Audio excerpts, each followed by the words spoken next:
বাহ, কলেজের বিপি না? কেমন চালেন কলেজ? বেশ সুন্দর শার্ট পরেছে। বাই দ্য ওয়ে, চেনেন তো না আমার সাথে ওর বিয়ে থেকে প্রপোজ। শুনেন, আমার বড় ভাই দুইবার ভিপি ছিলেন। চেহারা দেখে বোঝা যায় যে বেশ ভবিষ্যৎ বেশ উজ্জ্বল। কোনো হেল্প লাগলে কিন্তু বলবো আমার। হ্যাঁ দাদার যে কোনো হেল্প। আমার চাচা কিন্তু এখানকার এমপি, রানিং এমপি। হ্যাঁ, ক্যাম্পাসের সবাইকে বেশ দেখাশোনা করে রাখেন, খুব টেক কেয়ার করেন না? এইসবই হওয়া উচিত একটা ভিপি।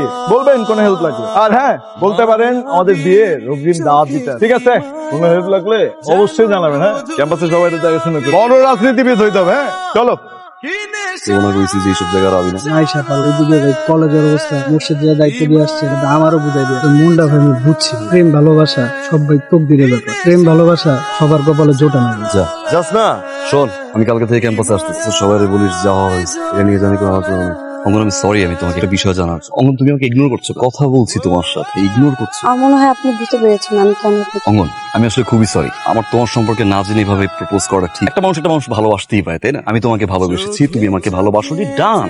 প্লিজ সবার সামনে ইগনোর করো না। হাসাহাসি করে মানুষ, এটা নিয়ে কথা বলে পিছ। হ্যাঁ, ভালোবেসেছিলাম আমি তো। সব মানুষের লাইফ ভালোবাসা আসে না, এটা মেনে নিছি সিম্পলি না। জীবনে প্রথম কাউকে ভালোবাসলাম, থ্যাংক ইউ। অঙ্গন প্লিজ আগের বিহেভিয়ারটা করো, তুই খুশি খুশি থাকো। না, আমি পারি না। আপনি যেমন আপনার মনের ভাব আমার কাছে অনেক সহজে প্রকাশ করতে পেরেছেন, আমাকে ভালোবাসেন বলতে পেরেছেন, আমি চাইলে এটা বলতে পারবো না, কারণ আমি বাবা। আমাকে আপনি ক্ষমা করুন। আপনাকে ইগনোর করা ছাড়া আর কোনো ওয়ে আমার নেই। আমি মনে হয় ভার্সিটি চেঞ্জ করতে পারবো। কখন আসছে? অনেকক্ষণ আগে দেখো কি জন্য কথা বলছো উল্টাপাল্টা। আগামী সপ্তাহে নাকি তোমাদের বিয়ে। বাবা কি বলছে? রাজি হয়ে গেছে।